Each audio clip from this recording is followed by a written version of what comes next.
This is Abby, Alyssa and Lahela with our presentation on Applied Nutrition, Fitness and Health in Practice. For this module, we will be talking about the fitness and nutrition needed in dance. The purpose of this is for us to learn in preparation and training to be a professional dancer, how to look after our bodies, ensuring that we are providing it with the most efficient ways of energy that we need and how to prevent injury. As well as this, through this module, we have learnt how to efficiently improve different aspects of dance in detail, for example, which muscles we need to train to achieve personal goals. Our presentation includes a group discussion of the overall points covered in this module, and then 3 individual sections to talk about a personal goal of ours and all of the components needed to achieve these. In dance, there is a high risk of injury. A study was performed on 66 pre-professional dancers over one academic year to show injury rates in the field. The study showed that 86% of dancers sustained one or more injuries, with 59% of injuries causing time loss. The most common injury sites in dance are the ankle, knee, foot, hip, spine and shoulder, and it is said that this is mostly through overuse injuries, and the injured tissues are mostly muscle tendons and joints. Next on to Lahela for demands of dance. Hello, I'm Lahela and I'm going to be talking about the demands of dance practice. Dance is ranked one of the most physically demanding jobs in the US according to Dance Magazine 2020. Dance requires a lot of support from your body, such as cardiovascular fitness as well as muscle strength and power, which can cause a lot of fatigue, which was previously discussed in the risk of injury slide. A big demand for a dancer is energy, mainly because you need to be able to perform and function effectively. We need energy, but also to bring energy to the performance side, as dance is an art form and a form of entertainment. We can get energy from things such as eating the correct diet, including carbohydrates, vegetables and protein. Alyssa will tell you more about that later. However, it is hard to keep energised as we lack the rest time we need as dancers due to our long working hours, which is demanded on us. For example, the degree course we are training in right now has long training hours. We have long rehearsal days as well as long performances, and also factoring in our part-time jobs. With all of this time being taken up, we struggle to rest, which is crucial to help us during those rehearsals and performances. According to sources such as Kudadagis and Brown, we are not physically fit enough to do the task at hand compared to traditional athletes. Therefore, we lack stamina and strength. Here is Abby to discuss the components of fitness within dance. In dance, there are 5 key components of fitness: cardiorespiratory fitness, rest, muscle strength and muscle power, balance, stability and proprioception, muscle flexibility and joint mobility. Cardiorespiratory fitness is a type of fitness the body uses during long sequences. Muscle strength is the maximum force that the muscle can contract against. For example, in dance, enhanced performance, balance and holding parts of the body in space. Muscle power is the rate of force development.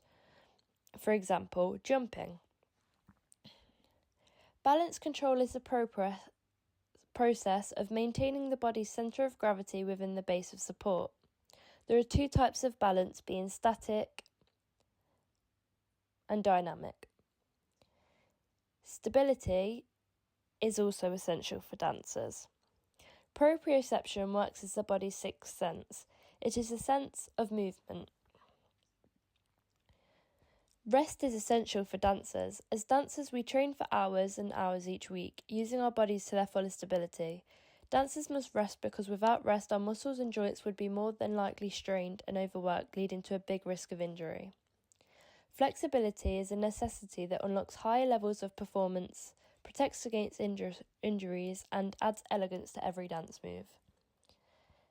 Next, we have Alyssa on the overview of nutritional needs. Diet for dancers. So this is important for dancers as without a balanced diet, they're not getting enough correct vitamins and minerals, which will lead to decrease in performance ability, fatigue, lack of energy, more injury. So the food groups they need to be able to have a balanced diet is things like fruit and vegetables, protein, fats and oils, dairy and carbohydrates, as they all are beneficial to their health. In a dancer's diet, they need something called macronutrients, which is nutrients they need in large amounts. So that's such as carbohydrates, fats, protein. They're responsible for providing energy to a dancer. So things like fruit, dairy, potato, pasta, these are called complex carbohydrates, which are slow releasing carbs, which means they get digested slower, mean you'll have energy for a longer period of time. So for example, if you've got a whole show to get through in long rehearsal days, they're more beneficial compared to simple carbs, which provide short-term energy boosts, for example, chocolate and sweets, which will help you get through one dance, etc. A dancer also needs micronutrients, so this is what the body needs in small amounts. So this is stuff like iron and calcium. Two of the vitamins that dancers lack is iron and calcium. So calcium is responsible for keeping your bones strong and stable, and without this it can cause risk of injury, muscle cramps, dizziness, fatigue, and brittle nails. So foods that provide calcium are stuff like milk, leafy greens, fish, nuts and seeds, and cheese. Another vitamin that dancers lack is iron, which is important for muscle function and oxygen transportation. So the symptoms of lack of iron, is decrease in performance ability, fatigue, more risk of injury, and rapid heartbeat and shortness of breath.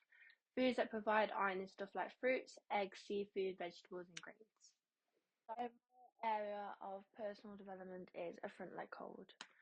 At first I did a performance profile, and looking at results from that, I can see I scored flexibility the lowest, which shows me this is an area I need to work on. My flexibility was scored low, which may be a factor of why I scored my leg hold low, as you need flexibility to be able to achieve a full split in your leg hold. In conclusion, I think my leg hold is something I want to work upon due to it being my weakest area.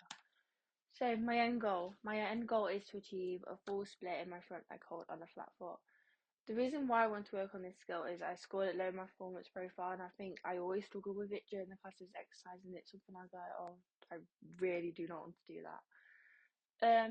So during this skill, the supporting leg and the working leg joint action is both an extension. Both of the legs are completely straight. And there's a few muscles that are involved when performing this skill, such as the hamstrings and quadriceps. If they're too tight, you won't have the flexibility to get your leg up to 100 degrees. And it's also important to strengthen these muscles so it's easier to lift your legs high and maintain the height of your legs. The feet are in plantar flexion, which means they are fully pointed. It just makes the alignment neater. This skill requires you to have both flexibility and strength. You need strength to be able to, in your arms, to be able to lift your leg up, but you also need strength in your legs to be able to maintain the height of your legs. If you were to let go and hold your leg up to that height, you need strength to be able to maintain that height. You also need flexibility. So if you don't have enough flexibility in your hamstrings and quadriceps, you're not going to be able to get your leg all the way up to your head. Posture as well.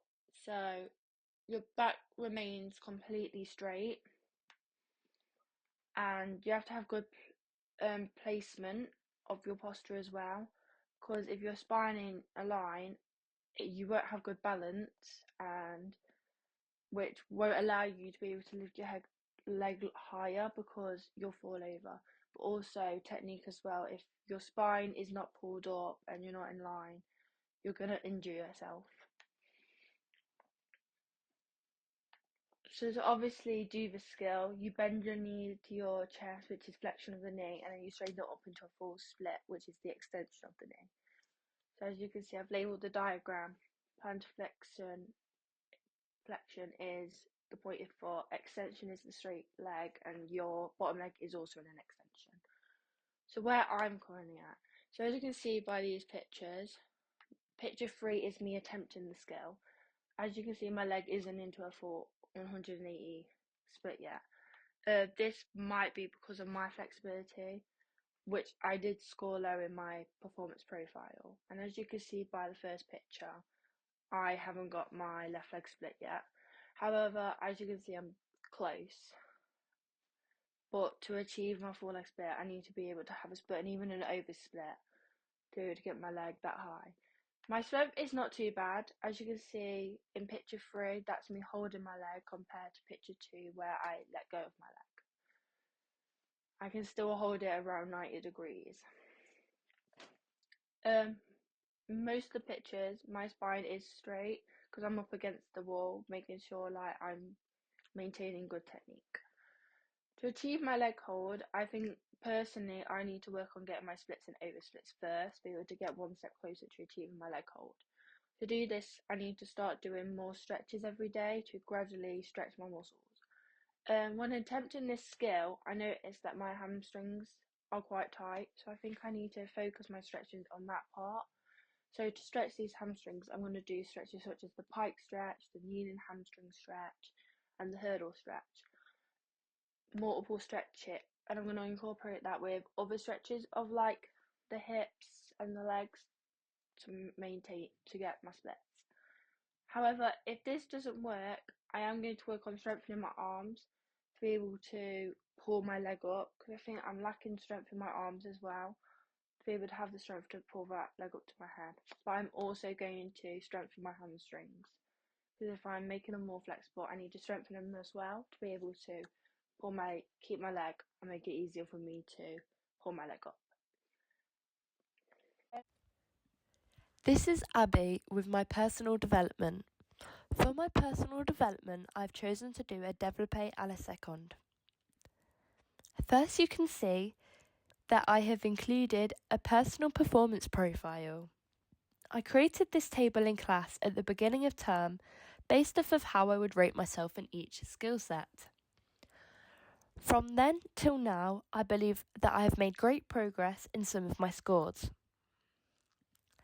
Next, we move on to a photo of a girl in a perfect développé à la seconde. You can see that on this image, I've labelled each of the joints, the mobility of each joint, and the muscles used in this process. You can see that on her raised leg, the hip is in external rotation, flexion, and abduction. The iliopsoas muscle is used to keep the thigh up. The hip flexors are also the primary muscle in a développé, and these are used to lift the leg above 90 degrees. The hamstrings are also used to help get the leg up higher. We can see that on her raised leg, the knee is in extension and the quadriceps are used to extend the knee. As well as this, we can see that the ankle is in plantar flexion. This uses the soleus muscle. On her right arm, the shoulder is in flexion and abduction, and on her left arm, the shoulder is in external rotation as well as flexion and abduction. We can see that both of her arms are stretched out. This is by extension of the elbow joint. To extend the elbow joint, the triceps are used. We can also see that in her supporting leg, she is using extension of the knee joint, and again, the quadriceps are used to extend the knee. Next, I've written about how to properly perform a développé. In order to correctly perform a développé à la seconde, you must start by bringing the chosen leg up through passe. Ensure that while in this position, the leg remains turned out. This uses external rotation of the hip. You next continue moving the thigh upwards until it reaches your highest point. During this process, the knee joint is in flexion. Once thigh is suspended at the highest point, you can use the quadriceps to extend the knee. Next, I have included a self-analysis. I've inserted a photo of me currently doing a développé à la seconde. As we can see in the photo, my leg is no way near as high as the end goal. I chose to work on this because of this reason. As you can see, the extended leg is hardly turned out. In order to ensure this, I need to work on a number of muscles located in my hips, buttocks, and leg. The main muscle used in sustaining external hip rotation is the glutes. One exercise I have found to improve this external rotation is the clamshell. This is where you lie on your side with your legs stacked. You then open up the hip on the side that's on top, raising your knee towards the ceiling as high as possible. Whilst doing this, you must engage your glutes and abdomen muscles. I found this by researching, and this was said by Van de Grient 2018. Another thing about my développé, as previously mentioned, is the height of my leg. To improve this, I must train my hip flexors, quads and hamstrings. One exercise I have found that helps me with this is the kneeling développé, in which you must kneel on one leg with the other leg stretched out in front of you. Whilst keeping your upper half upright, you must raise the leg out in front of you as far off the ground as possible. Hold it there for a few seconds and then return it to the ground. Rondage on the leg round to second and repeat this. Once this is done, switch legs and repeat again. I again found this by researching, and this was said by Schafer 2018. I have found personally that these exercises have helped me incredibly so far, and I will continue to use them in my training. Next, we move on to Lahela talking about her personal development.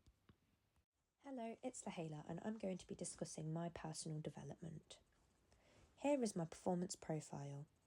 Within these theory sessions, we have all picked an exercise we would like to specifically improve on, basing them around an evaluation of our skill sets. Here is my self-evaluation from the beginning of term. For my chosen skill, I chose a straddle jump, also known as a side leap. However, I will be focusing the straddle jump, taking off and landing from 2 feet. Here is a photo of a good straddle jump. Here is my end goal and the qualities which make up the jump, including the correct technique. It uses the skill sets from my evaluation to challenge and improve those scores. For example, the external hip rotation, the use of dorsal and plantar flexion of the ankle to be able to get the jump to a good height. Another example of good technique and the use of muscles would be the use of your quadriceps to straighten the knee, giving you a beautiful leg line. Here was my straddle jump from the beginning of term, and what is wrong and what could be improved. For example, incorrect posture and the lack of use in my latimus dorsi and rectus abdominal muscles, as well as my incorrect weight placement. Here are some photos of me performing some of my chosen exercises and a brief description as why they are useful, which I will go into a deeper explanation to during the following slides. Here are a sequence of exercises I did, and here is an explanation as why I found them to be useful. Basic jumps, taking off and landing from 2 feet. This helps a lot as the jump is a big part of the exercise. This involves dorsiflexion and plantar flexion of the ankle. You must also go through the floor using your metatarsals and really use your core and rectus abdominal muscles. A jump dancers refer to as the frog. The frog has really helped as it helps with the placement of my pelvis as well as the flexion and extension of my hip and my iliopsoas. Once I got the frog jump executed well, I could focus more on engaging my latimus dorsi muscles as well as my core muscles. The exercise I have been focusing on to improve, the straddle jump. This shows the result by practicing the exercise. Practicing the proper exercise helps you see the progression. Here is a photo of my straddle jump now and how I think I have improved. For example, arm placement and use of my latimus dorsi and rectus abdominal muscles, as well as the height of the jump and my pelvis placement. And here is a side-to-side comparison of my straddle jump from the beginning of term versus my straddle jump now. Here is our references throughout the whole of the presentation. Thank you for listening. We hope you enjoyed.